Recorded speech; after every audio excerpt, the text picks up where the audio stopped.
बिस्मिल्लाहिर्रहमानिर्रहीम। शायद ये हमारी किस्मत में लिखा हुआ है कि एक तरफ से पेट्रोल की तरफ से हुकूमत टली है, तो गैस जिसकी अभी डिमांड इसलिए होनी है कि गैस वैसे आनी कोई नहीं, लोड शेडिंग होनी है, लोगों ने सिलेंडर खरीदने हैं, तो 5 रुपये किलो, इसका मतलब है 12 किलो का सिलेंडर जो है वो 60 रुपये महंगा कर दिया गया।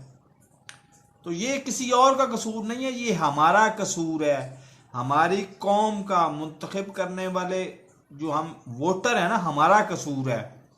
हमारे अमाल इस तरह के हैं कि उनका नतीजा ये निकल रहा है।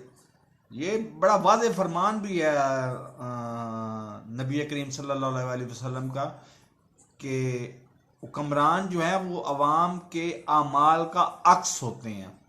तो हमारे अमाल ही इस तरह के हैं कि इस तरह की हुकूमत हमारे ऊपर मुसल्लत कर दी गई है और मुसल्लत रहनी है।